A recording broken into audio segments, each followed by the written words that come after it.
So வணக்கம் aspirants. இன்றைக்கி நம்ம பார்க்கக்கூடிய டாபிக் இந்த தமிழ்நாடு எக்கனாமிக் சர்வே வரிசையில் chapter 2 prices and inflation. So இதில் வந்துட்டு ஒரு டெஃபினிஷன் கொடுத்துருக்குறாங்க.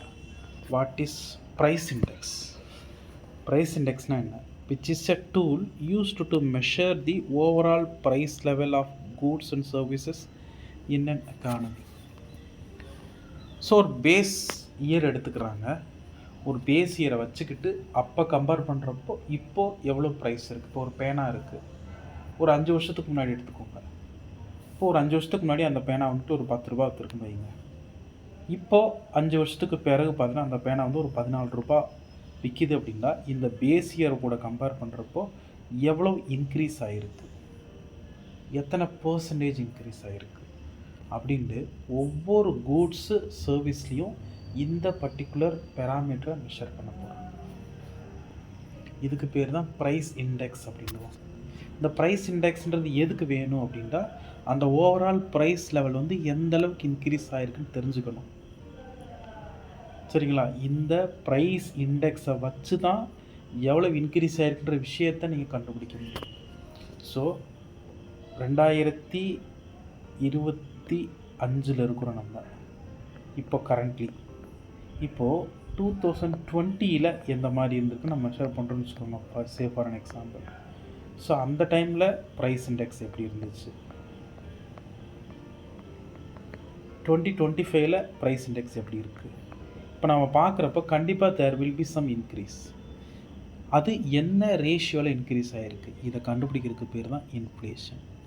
So what is inflation? Inflation is the rate at which prices of goods and services increase over the time. So இந்த இன்ஃப்ளேஷன்னால் என்ன ஆகும் அப்படின்னா இப்போ நார்மலாக நம்ம வந்துட்டு 10 ரூபா கொடுத்து வாங்கிட்டு இருந்தோம்.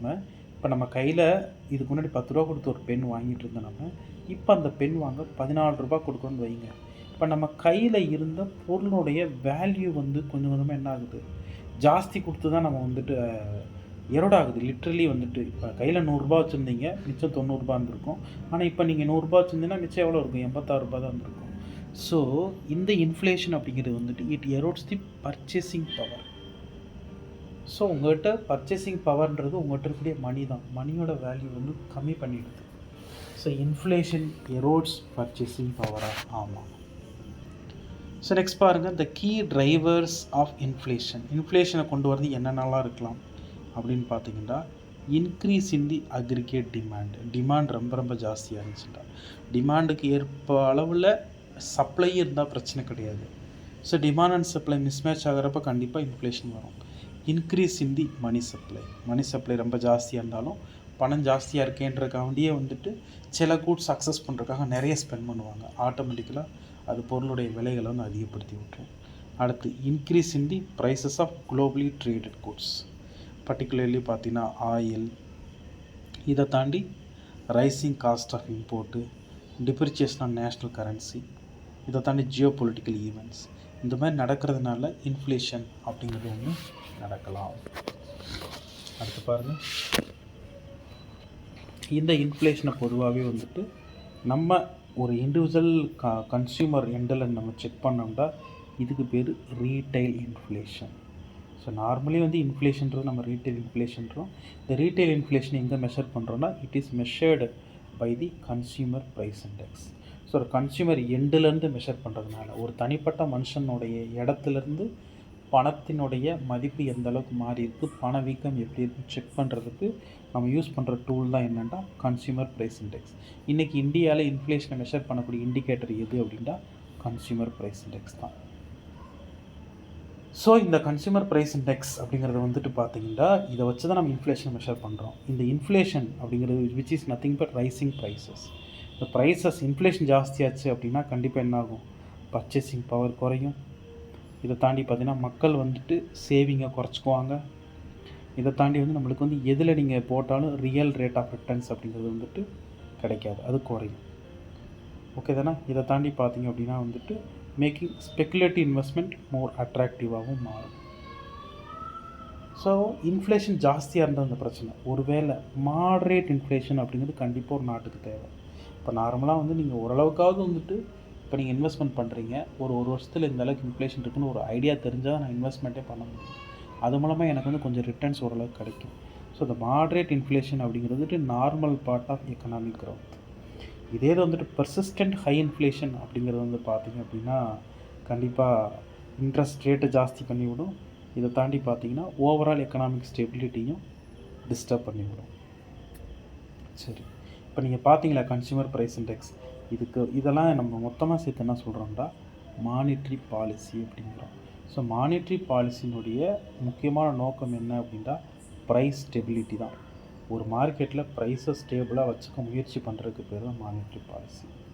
சரிங்களா? இது வந்துட்டு இப்போ இந்தியாவில் இது யார் பண்ணுறாங்கன்னா ரிசர்வ் பேங்க் ஆஃப் இந்தியா தான் பண்ணுது. ஸோ இந்த மானிட்ரி பாலிசியினுடைய நோக்கமே வந்துட்டு ப்ரைஸ் ஸ்டெபிலிட்டி தான். இப்போ வாட் இஸ் இன்ஃப்ளேஷன் டார்கெட்டிங் அப்படின்னா which is nothing but price stability தான். ப்ரைஸை வந்து கொஞ்சம் ஸ்டேபிளாக வச்சுக்கிற முயற்சி பண்ணுறதுக்கு பேர் இன்ஃப்ளேஷன் டார்கெட்டிங். ஸோ இந்த டார்கெட் இன்ஃப்ளேஷனை நீங்கள் வந்துட்டு நீங்கள் இது பண்ணணுன்னா அதுக்கு நிறைய விஷயங்கள் இருக்குது. இப்போ இந்தியாவில் பார்த்தீங்க அப்படின்னா வந்துட்டு இந்தியாவில் யூனியன் கவர்மெண்ட்டும் ஆர்பிஐயும் சேர்ந்து தான் என்ன பண்ணுறாங்க அப்படின்னா வந்து யூனியன் கவர்மெண்ட்டு தான் சொல்லப்போனால் இன்ஃப்ளேஷன் டார்கெட்டிங்கிறது ஃபிக்ஸ் பண்ணுறது யாருன்னா யூனியன் கவர்மெண்ட்டு. ஓகே, இது வந்து யாரோட கன்சல்ட் பண்ணுறாங்கன்னா ஆர்பிஐயோட சேர்ந்து கன்சல்ட் பண்ணுறாங்க. ஸோ இன்ஃப்ளேஷன் டார்கெட் பண்ணுறது வந்துட்டு என்ன பேசிஸில் பண்ணுறாங்க அப்படின்னா வந்துட்டு சிபி யூஸ் பண்ண கன்சியூமர் ப்ரைஸ் இண்டெக்ஸை யூஸ் பண்ணி தான் பண்ணுறாங்க எவ்ரி 5 இயர்ஸ். ஸோ ஒரு 5 வருஷத்துக்கு ஒரு டைம் வந்துட்டு டார்கெட்டிங் அப்படிங்கிறது வந்துட்டு பண்ணுறாங்க. கரண்ட்லி இன்ஃப்ளேஷன் டார்கெட்டிங்கிறது எவ்வளோ பர்சன்ட் இருக்குன்னா 4% இருக்குது. டாலரேட் லிமிட் வந்துட்டு ±2%. அப்படின்னா 2% இருந்துட்டு இப்போ நார்மலாக 4% வச்சுருக்குறாங்க. இது கூட ±2 வச்சதுனால 2% வந்துட்டு அப் டு 6% வரைக்கும் இருக்கலாம். இதில் என்ன சொல்கிறாங்கன்னா இப்போது டிமாண்ட் புல் இன்ஃப்ளேஷன் அப்படிங்கிறது வந்து ஒரு கான்செப்ட் இருக்குது. What is demand pull inflation? Demand ரொம்ப ஜாஸ்தியாக இருக்கிறதுனால அது மூலமாக இன்ஃப்ளேஷன் வந்துட்டு அதுக்கு தகுந்த சப்ளை இருந்தால் பிரச்சனை கிடையாது. சப்ளை கம்மியாக இருந்து டிமாண்ட் மட்டும் ஜாஸ்தியாச்சுன்னா கண்டிப்பாக அந்த இடத்துல இன்ஃப்ளேஷன் அப்படிங்கிறது வருது. ஓகே, இது எதனாலலாம் வரும் அப்படின்னு பார்த்தீங்கன்னா இன்க்ரீஸ்டு கவர்மெண்ட் ஸ்பெண்டிங்னாலையும் ஹவுஸ் ஹோல்ட் ஸ்பெண்டிங்னாலையும் தான் வரும். இதை வந்து ஸ்டாப் பண்ணுறதுக்கு நம்மளால் என்னென்னலாம் பண்ண முடியும் அப்படின்னா ஒன்று டேக்ஸஸை ரைஸ் பண்ணணும், ரைசஸ் தி டேக்ஸஸ். அப்படி இல்லாட்டினா வந்துட்டு கட்டிங் தி பப்ளிக் ஸ்பெண்டிங்கை கட் பண்ணணும். இதெல்லாம் நம்ம பண்ணோம்னா ஆட்டோமேட்டிக்காக வந்துட்டு என்ன பண்ணுவாங்க அப்படின்னா வந்துட்டு ப்ரைவேட் இன்கம் அதை தாண்டி வந்துட்டு கன்சம்ஷன் அப்படின்னு வந்துட்டு குறையும். இதை தாண்டி ட்ரான்ஸ்ஃபர் ஆஃப் பேமெண்ட்ஸையும் ஒரு கவர்மெண்ட்டு கண்டிப்பாக குறைக்கணும். What is transfer of payments அப்படின்னா சப்சிடி கொடுக்குறது இது எல்லாத்தையுமே ட்ரான்ஸ்ஃபர் ஆஃப் பேமெண்ட்ஸ் தான் நம்ம சொல்கிறோம். இதெல்லாம் குறைச்சோம்னா ஆட்டோமேட்டிக்காக ஓரளவுக்கு நம்மளால் என்ன பண்ண முடியும், இன்ஃப்ளேஷனை கண்ட்ரோல் பண்ண முடியும். இப்போ இதில் என்ன சொல்லியிருக்காங்கன்னா 2023 செகண்ட் ஹாஃப், இதை தாண்டி 2024 ஃபஸ்ட் ஹாஃப். இங்கே இப்போ இந்த டைம்லாம் பார்த்திங்கன்னா குளோபல் இன்ஃப்ளேஷன் அப்படிங்கிறது குறைஞ்சிருக்கு. அதுக்கு காரணம் என்னன்னு சொல்லியிருக்காங்கன்னா எனர்ஜி ப்ரைஸஸ் கம்மியானதுனாலையும் டைட்டர் மானிட்ரி பாலிசி நிறைய எடுத்ததுனாலையும் தான். இப்போ CPI inflation in Tamil Nadu India, இப்போ நம்ம ஏற்கனவே சொன்னதான் கன்சியூமர் ப்ரைஸ் இண்டெக்ஸ் சிபிஐ அப்படின்னா ஒரு இண்டிவிஜுவல் கன்சியூமர் எண்டில் ப்ரைஸ் லெவல் வந்து எந்த அளவுக்கு இருக்குது அப்படின்றத செக் பண்ணுறதுக்கு பேர் தான் வந்துட்டு சிபிஐ அப்படிங்கிறோம். ஸோ இதை வந்து நம்ம வந்துட்டு என்ன மெஷர் பண்ணுறோன்னா 2019-20 24-25 வரைக்கும். இதில் பார்த்திங்கன்னா தமிழ்நாடு வந்துட்டு ஆவரேஜாக எத்தனை பர்சன்ட் இருக்குன்னா 5.8%. ஓகே, ஸோ இந்தியாவுக்கு வந்துட்டு பார்த்திங்கன்னா இதே இந்தியாவோடைய ஆவரேஜ் அப்படின்னு பார்த்தீங்கன்னா 5.6%. அது கூட கம்பேர் பண்ணுறப்ப லைட்டாக இன்ஃப்ளேஷன் அப்படிங்கிறது வந்துட்டு ஜாஸ்தியாக தான் இருக்குது. ஓகே, இப்போ நம்மளுடைய ஸ்டேட் இன்ஃப்ளேஷன்றது வந்துட்டு இப்போ எவ்வளோ இருக்குது அப்படின்னா வந்துட்டு 4.8% இருக்குது. 4.8%. இதை வந்துட்டு ஆல் இண்டியா ஃபிகர் நம்ம எடுத்துக்கிட்டிங்கன்னா ஓவராலாக பார்த்தீங்கன்னா 4.9% இருக்குது. ஸோ அது கூட கம்பேர் பண்ணுறப்போ ஸ்டேட்டினுடைய இன்ஃப்ளேஷன்றது வந்துட்டு 4.8%. இங்கே பாருங்கள் சிபிஐ இன்ஃப்ளேஷன் இங்கே தமிழ்நாடு வெர்சஸ் இந்தியா நீங்கள் பார்த்தீங்க அப்படின்னா வந்துட்டு இப்போ தமிழ்நாட்டினுடைய இன்ஃப்ளேஷன் அப்படிங்கிறது வந்துட்டு எல்லா இடத்துலையுமே பாருங்களேன்.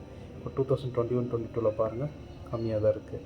அதேமாதிரி 22-23 பார்த்தீங்கன்னா கம்மியாக தான் இருக்குது. அதேமாதிரி 23-24 கம்மி தான்.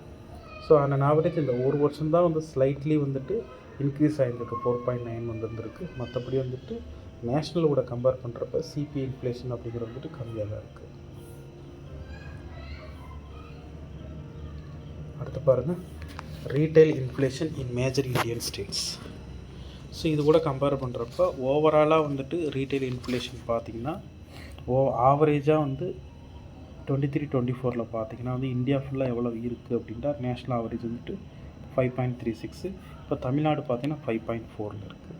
இப்போ இதே இது வந்துட்டு இன்ஃப்ளேஷன் ரொம்ப ஜாஸ்தியாக ஹையர் இன்ஃப்ளேஷன் எங்கெங்கெல்லாம் இருக்கும் பாருங்கள், ஹரியானா, ஒடிஷா, ராஜஸ்தான், இங்கெல்லாம் பார்த்தீங்கன்னா 6.6 இருக்குது. இதே இது ரொம்ப ஹையர் இன்ஃப்ளேஷன் இருக்கிறதும் தப்பு, இதை தாண்டி ரொம்ப லோவர் இன்ஃப்ளேஷன் இருக்கிறதும் தப்பு. இது லோவர் இன்ஃப்ளேஷன் எங்கெங்கெல்லாம் இருக்குது பாருங்கள், சத்தீஸ்கர், ஜம்மு, மத்திய பிரதேஷ். இங்கெல்லாம் பார்த்தீங்கன்னா அந்த இன்ஃப்ளேஷன் டார்கெட்டிங் ஓரளவுக்கு பண்ணிட்டாங்க.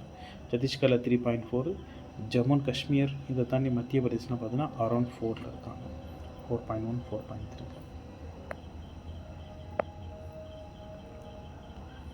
ஸோ இதில் வந்துட்டு இப்போது ஓவராலாக இன்ஃப்ளேஷன் பற்றி பேசணும். ஓவரால் இன்ஃப்ளேஷன் பார்த்திங்கன்னா வந்துட்டு நேஷ்னல் ஆவரேஜ் 5.3 இருக்குது, பட் தமிழ்நாடு ஆவரேஜ் வந்து பார்த்திங்கன்னா 5.4 இருக்குது. இப்போ தான் அர்பன் ஏரியாஸ், ரூரல் ஏரியாஸாக பிரிக்கப்போம்.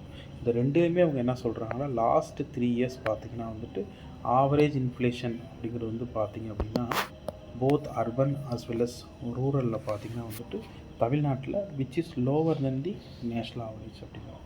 இப்போ பாருங்கள், ஃபஸ்ட்டு அர்பன் இன்ஃப்ளேஷன் கொடுத்துருக்குறாங்க. இப்போ அர்பன் இன்ஃப்ளேஷனில் பாருங்கள், இப்போ நார்மலாக வந்து பாருங்கள், அர்பன் இன்ஃப்ளேஷனில் தமிழ்நாட்டில் 2021 கம்மியாக தான் இருக்குது, 5.4 தான் இருக்குது. இதை தாண்டி பார்த்தீங்கன்னா 2022-23 பார்த்தீங்கன்னா 5.9 தான். நேஷ்னல் ஆவரேஜ் பாருங்கள், அந்த டைமில் பாருங்கள் நேஷ்னலில் 6.4. அதேமாதிரி 2023 and 4 அதே லெவலில் தான் இருக்குது. இப்போ ஆவரேஜாக செக் பண்ணிங்க அப்படின்னா வந்துட்டு அர்பன் இன்ஃப்ளேஷனும் பார்த்திங்கன்னா வந்துட்டு நேஷ்னல் ஆவரேஜ் கூட என்னவாக தான் இருக்குது, கம்மியாக தான் இருக்குது. அதேமாதிரி ரூரல் இன்ஃப்ளேஷன் நீங்கள் எடுத்துக்கோங்க. ரூரல் இன்ஃப்ளேஷன் இதேமாதிரி தான். இங்கே பாருங்கள் 6 இருக்குது. ஆவரேஜாக தான் நான் மீன் பண்ணியிருக்கிறேன். ஒரு வருஷம் முன்ன போகலாம்.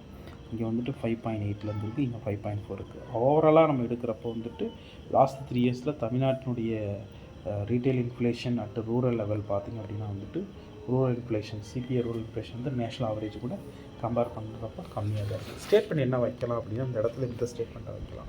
லாஸ்ட் 3 இயர்ஸில் average inflation of both rural and urban Tamil Nadu வந்துட்டு lower than that of all India average அப்படின்னா எஸ். அடுத்து பாருங்கள், தமிழ்நாட்டினுடைய basket composition of CPI basket. இப்போ சிபிஐ பேஸ்கெட் அப்படிங்கிற இதை தான் சொல்கிறாங்க. சிபிஐயில் என்னென்னலாம் இருக்குதுன்னு பாருங்கள், food and beverage, paan, tobacco, clothing, housing, fuel, light, miscellaneous. இத்தனை விஷயங்கள் செலவு பண்ணுறதுக்கு இத்தனை விஷயங்கள் இருக்குது. இதில் தமிழ்நாடு எதில் ரொம்ப ஜாஸ்தியாக செலவு பண்ணியிருக்கு, இதில் கம்மியாக செலவு பண்ணியிருக்குன்ற விஷயத்தை தான் நம்ம பார்க்க போகிறோம். ஓகே, இதில் உங்களுக்கு பார்த்தாலே தெரியுது. ஃபுட் அண்ட் பவரேஜ்ன்றது வந்துட்டு ஆல் ஓவர் இந்தியா எவ்வளோ செலவு பண்ணுறோம். இப்போ தமிழ்நாடு பார்த்திங்கன்னா வந்துட்டு அரவுண்டு பார்த்திங்கன்னா ஆல் இண்டியா வந்து கடைசியாக கொடுத்துருந்துருக்குறான். ஆல் இண்டியா பார்த்திங்கன்னா இப்போ 46 இருக்குது அப்படின்னா இப்போ தமிழ்நாட்டில் பார்த்திங்கன்னா அரௌண்ட் 44 நம்ம செலவு பண்ணியிருந்துருக்கோம், 44 பாயிண்ட்ஸ். ஸோ அது வந்துட்டு ஃபுட் அண்ட் பவரேஜ் நம்ம ஜாஸ்தியாக தான் பண்ணியிருக்கிறோம். ஆனால் மிஸ்லேனியஸில் பாருங்களேன், ஆல் இண்டியன் ஆவரேஜ் வந்துட்டு 28 இருக்கிற இடத்துல தமிழ்நாடு பார்த்தீங்கன்னா 31 இருக்குது மிஸ்லேனியஸில். மிஸ்லேனியஸ்ன்றது என்னென்னலாம் கவர் ஆகுது பார்த்தீங்கன்னா எஜுகேஷன், ஹெல்த்து, ரீக்ரியேஷன். இப்போ மற்றெல்லாம் பார்த்தீங்கன்னா வேறு எதுக்கு நம்ம அதிகமாக ஸ்பெண்ட் பண்ணியிருக்கோம் பாருங்கள், ஹவுசிங்க்கு அதிகமாக ஸ்பெண்ட் பண்ணியிருக்கிறோம்.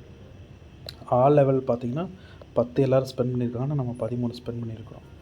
ஸோ அதனால் வந்துட்டு ஃபுட் அண்ட் பவரேஜ் எல்லோரும் மாதிரியும் தான் நம்ம ஸ்பெண்ட் பண்ணியிருக்கிறோம். பட் மிஸ்லேனியஸில் ஹவுசிங்கில் நம்ம அதிகமாக ஸ்பெண்ட் பண்ணியிருக்கிறோம். அதெல்லாம் கொடுத்துருக்குறோம். என்ன கொடுத்துருக்குறோம் அப்படின்னா வந்துட்டு இப்போது ரூரல் பேஸ்கெட்டை பொறுத்தளவில் இது வந்துட்டு ஓவராலாக கொடுத்துருக்குறாங்க. இதை இப்போ இதில் வந்துட்டு ரூரல் பேஸ்கெட் கொடுத்துருப்போம். இந்த ரூரல் பேஸ்கெட்டை பொறுத்தளவில் ஆல் ஓவர் இந்தியா பார்த்தீங்கன்னா 54 இருக்கப்போ இப்போது தமிழ்நாடு பார்த்தீங்கன்னா 53 தான் இருக்குது தமிழ்நாடுன்றது வந்து. ஸோ அப்படி பார்க்குறப்போ வந்துட்டு ஃபுட்டு கூட கம்பேர் பண்ணுறப்ப கம்மியாக தான் இருக்குது. அகைன் ஆஸ் இ செட் இயர்லியர் மிஸ்லேனியஸில் பார்த்திங்கன்னா வந்துட்டு தமிழ்நாடு அதிகமாக தான் ஸ்பெண்ட் பண்ணுறாங்க. மிஸ்லேனியஸ்லேயும் சரி, இதை தாண்டி வந்து பார்த்தீங்கன்னா ஹவுசிங்லேயே அதிகமாக ஸ்பெண்ட் பண்ணி இதை வந்து தனியாக ரூரல் பற்றி கொடுத்துருந்துருக்காங்க. நீங்கள் இதை பார்த்தா போதும். ஸோ இதில் ஃபுட் அண்ட் பவரேஜ் ஜாஸ்தி பண்ணுறாங்க, ஹவுசிங்கில் அதிகமாக செலவு பண்ணியிருக்கிறாங்க, மிஸ்லேனியஸில் அதிகமாக செலவு பண்ணியிருக்காங்கன்னு நீங்கள் சொன்னால் போதும். அடுத்து ஸ்டேட் வைஸ் டெய்லி வேஜஸ் அப்படின்னு பார்க்குறப்ப வந்துட்டு இந்தியா லெவலில் கேரளாவில் தான் வேஜ் ரொம்ப ஜாஸ்தியாக இருக்குது, 1000 ரூபாய்க்கு மேலே இருக்குது. தமிழ்நாட்டில் பார்த்தீங்கன்னா 870 ரூபாய். அடுத்து பார்த்துருங்க ஆந்திரா பார்த்தீங்கன்னா 809 ரூபாய். அடுத்து ஹரியானாவில் 730 ரூபாய் டெய்லி வேஜ்ன்றது. இப்போ ரொம்ப கம்மியாக எங்கே இருக்குதுன்னு பாருங்கள். வெஸ்ட் பெங்கால், மத்திய பிரதேஷ்லாம் பார்த்தீங்கன்னா 470 ரூபா 460 ரூபா ரேஞ்சில் இருக்குது. ஸோ இந்த ஆர்டர் கேட்டு விட்டுறலாம். ஃபஸ்ட்டு தமிழ்நாடு, ஃபஸ்ட்டு கேரளா, 2வது தமிழ்நாடு, 3வது ஆந்திரா, 4வது ஹரியானா. இதுதான் state wise daily wages, average wages. அடுத்து குரூப் வைஸ் இன்ஃப்ளேஷன் அப்படிங்கிறது கொடுத்துருக்குறாங்க. ஸோ இதில் பார்த்தீங்க அப்படின்னா வந்துட்டு இன்ஃப்ளேஷன் எவ்வளோ டோட்டலாக ஒரு 100 ரூபா கொடுத்தா அந்த 100 ரூபாயை எதுக்கெலாம் செலவு பண்ணுறாங்கன்னு பாருங்கள். ஃபுட்டுக்கு மட்டும் தமிழ்நாட்டில் பார்த்தீங்கன்னா 43 ரூபா செலவு பண்ணியிருக்கிறாங்க. இது வந்து தமிழ்நாடு அண்ட் இந்தியா ரெண்டு பேராமீட்டர் கொடுத்துருக்குறாங்க. ஸோ ஃபஸ்ட்டு மேலே தமிழ்நாடு இருக்குது, கீழே இந்தியா கொடுத்துருக்குறாங்க. ஃபுட்டுக்கு மட்டும் 43 ரூபா. இப்போ ஆல் ஓவர் இந்தியா எவ்வளோ செலவு பண்ணுறாங்க? 45 ரூபா செலவு பண்ணுறாங்க. அடுத்து பான், டொபாக்கோ இதெல்லாம் 2.2 தான். இப்போ ஃபுட் அண்ட் க்ளோத்திங்கில் பார்த்தீங்கன்னா க்ளோத்திங் அண்ட் ஃபுட் வியர்லாம் 5.4 செலவு பண்ணுறோம். All over India 6. ஹவுசிங் பார்த்தீங்கன்னா 12.87 ஹவுசிங்கு. இது பார்த்தீங்கன்னா இந்தியா லெவலில் பார்த்தீங்கன்னா 10.07. ஓகே, அதை மிஸ்லேனியஸ் பாருங்கள் 30 நம்ம செலவு பண்ணுறோம். இங்கே பார்த்தீங்கன்னா 28. ஸோ இது வந்துட்டு ஓவராலாக இன்ஃப்ளேஷனில் வந்துட்டு இப்போ நீங்கள் இதில் செக் பண்ணி பார்த்தீங்க அப்படின்னா வந்துட்டு இந்த மிஸ்லேனியஸையும் ஃபுட் அண்ட் பவரேஜையும் எடுத்திங்கன்னா கிட்டத்தட்ட 75% வந்துடுது. இந்த miscellaneous as well as food and பவரேஜ் இந்த ரெண்டையும் எடுத்து பார்த்தீங்க அப்படின்னா ஃபுட் பாஸ்கெட்டில் 75% வந்துடுது. இதில் அரேஞ்ச் பண்ண சொன்னாங்க அப்படின்னா ஃபஸ்ட்டு ஃபுட்டு, 2வது பார்த்தீங்கன்னா மிஸ்லேனியஸ், 3வது பார்த்தீங்கன்னா ஹவுசிங். நம்ம தமிழ்நாட்டில் ஸ்பெண்ட் பண்ணுறது இதையும் ஞாபகம் வச்சுக்கணும். ஃபுட்டு, மிஸ்லேனியஸ், ஹவுசிங் இந்த ஆர்டர் தான் நம்ம வந்துட்டு ஸ்பெண்ட் பண்ணுறோம். ஓகே, 4வது பார்த்தீங்கன்னா க்ளோத்திங், ஃபுட்வேர், 5வது ஃபியூவல் லைட்டு, அடுத்து பான், டொபாக்கோ. இப்போது ஆல் ஓவர் இந்தியா பாருங்கள். ஆல் ஓவர் இந்தியாவிலே அதே ஆர்டரில் தான் இருக்குது. ஃபஸ்ட்டு ஃபுட் அண்ட் பவரேஜஸ், 2வது பார்த்தீங்கன்னா மிஸ்லேனியஸ், 3rd பார்த்தீங்கன்னா ஹவுசிங், 4th பார்த்தீங்க அப்படின்னா வந்துட்டு ஃபியூவல் லைட் போயிடுது. இப்போ இதில் என்ன கொஷின்ஸ் கேட்கலாம் அப்படின்னா எதெல்லாம் நம்ம வந்து அதிகமாக ஸ்பெண்ட் பண்ணுறோம், நேஷ்னல் ஆவரேஜ் கூட எதெல்லாம் அதிகமாக ஸ்பெண்ட் பண்ணுறோம் பாருங்கள். இந்த ஃபுட் பவரேஜில் பார்த்தீங்கன்னா நேஷ்னல் ஆவரேஜ் கூட நம்ம கம்பேர் ஃபுட் பவரேஜில் வந்துட்டு யார் தான் ஜாஸ்தி இருக்காங்கன்னா நேஷ்னல் அளவு தான் ஜாஸ்தி இருக்காங்க, தமிழ்நாட்டில் கம்மியாக தான் இருக்குது. பான்லேயே அதேமாதிரி தான் கம்மியாக தான் இருக்குது, நேஷ்னல் ஆவரேஜ் ஜாஸ்தியாக இருக்குது. அதேமாதிரி க்ளோத்திங்கில் பார்த்தீங்கன்னா வந்துட்டு கம்மியாக தான் இருக்குது, தமிழ்நாடு கம்மி, நேஷ்னல் லெவலில் ஜாஸ்தியாக இருக்குது. பட் ஹவுசிங்கில் ஜாஸ்தியாக இருக்கிறோம். ஸோ ஹவுசிங்லேயும் மிஸ்லேனியஸ்லேயும் தான் பார்த்தீங்க அப்படின்னா நேஷ்னல் ஆவரேஜை காட்டிலையும் நம்ம ஜாஸ்தியாக ஸ்பெண்ட் பண்ணுறோம் அப்படின்ற பாயிண்ட்டை ஞாபகம் வச்சுக்கணும். அடுத்து பாருங்கள் கோர் இன்ஃப்ளேஷன் அப்படின்னா என்ன சொல்லுவாங்க அப்படின்னா வந்துட்டு இட் எக்ஸ்க்ளூட்ஸ், லிட்ரலி என்ன சொல்லுவாங்கன்னா it measures the changes of price and goods and in services while excluding volatile sector food and energy. பொதுவாகவே ஃபுட்டுக்கும் எனர்ஜிக்கும் தான் பொதுவாகவே ப்ரைஸால் டக்குன்னு ஜாஸ்தியாகிறது குறையிறது இருக்கும். ஃப்ளக்சுவேஷன் ரொம்ப ஜாஸ்தியாக இருக்கும் ஃபுட்டுலேயும் எனர்ஜிலையும். அந்த 2 ஐட்டத்தையும் ஃபுட்டு, எனர்ஜி இந்த 2 ஐட்டத்தை சேர்த்து நீங்கள் இன்ஃப்ளேஷன் கால்குலேட் பண்ணால் அதுக்கு பேர் ஹெட்லைன் இன்ஃப்ளேஷன் அப்படின்னு சொல்லுவாங்க. Headline inflation. ஒரு வேளை இது 2ஐயும் விட்டுட்டு கால்குலேட் பண்ணோம் அப்படின்னா which is called core inflation. இந்த கோர் இன்ஃப்ளேஷன் வர்றப்போ நம்மளால் என்ன பண்ண முடியும் அப்படின்னா ரொம்ப ஃப்ளக்சுவேட்டடாக என்னென்ன செக்டார்ஸ் இருக்கோ அதை விட்டுட்டு நம்ம ஓரளவுக்கு கால்குலேட் பண்ணுற மாதிரி இருக்கும். இப்போ அந்த கோர் இன்ஃப்ளேஷனை பார்க்க போகணும் தமிழ்நாடு as well as இந்தியாவை கம்பேர் பண்ணுறப்போ.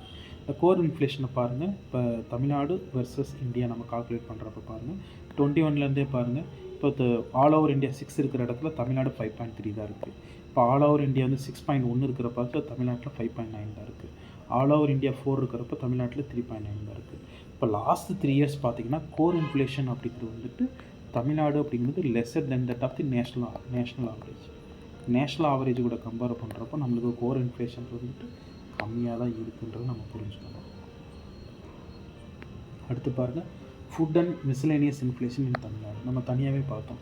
ஃபுட்டு அதே மாதிரி மிஸ்லேனியஸ் சிஸ்டம் இந்த ரெண்டுமே பார்த்தீங்கன்னா 75% தமிழ்நாட்டினுடைய ஸ்பெண்டிங்கில் என்டையர் பேஸ்கெட் இந்த 2 தான் ஜாஸ்தியாக இருக்குது. இந்த 2ஐயும் சேர்த்து பார்த்தோம்னா 75% வந்துடுது. அதான் சொல்லியிருக்கேன். இதில் அதில் மிஸ்லேனியஸ் குரூப்னு இருக்குல்ல, இதை வந்து கொஷின்லேயே கூட கேட்கலாம். மிஸ்லேனியஸ் குரூப்பில் என்னென்னலாம் இருக்கும் அப்படின்னா வந்து டியூரபிள் கூட்ஸ் இருக்கும். இப்போ டியூரபிள் கூட்ஸ்னால் உடனே அந்த கூட்ஸ் காலி ஆகிடும், ரொம்ப நாளைக்கு அது உழைக்கும். இப்போ எடுத்துக்காட்டுக்கு பார்த்தீங்கன்னா ஃபுட்டுலாம் வந்துட்டு டியூரபிள்னு நம்ம சொல்ல முடியாது. அப்பைக்கப்பயே பெரிஷபிள் கூட்ஸ் உடனே காலி ஆகிடும். இப்போ டியூரபிள்ன்றா வந்துட்டு டிவி, லேப்டாப் இது எல்லாமே டியூரபிள் கூட்ஸ் தான். ஓகே, இதை தாண்டி வந்துட்டு durable goods as well as services. இப்போ வந்துட்டு டியூரபிள் சர்வீசஸ் அதை எடுத்துக்கிற என்னென்னது, education, health, transport, communication, recreation, amusement, personal care, household items, இது எல்லாமே மிஸ்செலேனியஸ் கூட்ஸில் வருது. கேட்பான் மிஸ்செலேனியஸ் கூட்ஸில் எது இதெல்லாம் வருதுன்னு கேட்பான், தெரிஞ்சு வச்சுக்கணும். இப்போ பாருங்கள், இப்போ தமிழ்நாடு செலவு பண்ணக்கூடிய இந்த மிஸ்செலேனியஸ் ஐட்டத்தில் வந்து இன்ஃப்ளேஷனை பற்றி பேசுகிறாங்க. இதில் எதுக்கு ஜாஸ்தியாக ஸ்பெண்ட் பண்ணுறான் இதில் பாருங்களேன். Personal care and effects, education, recreation, amusement, transport, health, house hold, இப்படி இருக்குன்னா ஹவுஸ் ஹோல்டு கூட்ஸ் அண்ட் சர்வீசஸில் இதில் அதிகமாக எதுக்கு ஸ்பெண்ட் பண்ணுறாங்கன்னு பார்த்தீங்க அப்படின்னா இங்கே தான் ஸ்பெண்ட் பண்ணுறாங்க. அதுக்கு என்னது, பர்சனல் கேர் அண்ட் எஃபெக்ட்ஸ்க்கு தான் அதிகமாக ஸ்பெண்ட் பண்ணியிருக்கிறாங்க. ஓகே, ஸோ இந்த இது கேட்பான், எதில் ஜாஸ்தியாக ஸ்பெண்ட் பண்ணியிருக்காங்கன்னு கேட்பான். ஸோ ஜாஸ்தியாக ஸ்பெண்ட் பண்ணது எப்போ அப்படின்னா வந்து எங்கே ஸ்பெண்ட் பண்ணியிருக்காங்கன்னா பர்சனல் கேர் அண்ட் எஃபெக்ட்ஸில் தான் ஸ்பெண்ட் பண்ணியிருந்துருக்குறாங்க. ஓகே, இப்போ வந்துட்டு ரூரல் அர்பன் இன்ஃப்ளேஷன் கூட நம்ம கம்பேர் பண்ணுறப்ப இன் ரீசெண்ட் இயர்ஸ் ஸ்டேட்னுடைய அர்பன் இன்ஃப்ளேஷன் வந்துட்டு நார்மலி பார்த்தீங்கன்னா நேஷ்னல் ஆவரேஜ் கூட கவர் ஆகிற மாதிரி தான் இருக்குது. கிட்டத்தட்ட நேஷ்னல் ஆவரேஜ் கூட ஒத்து போகுது.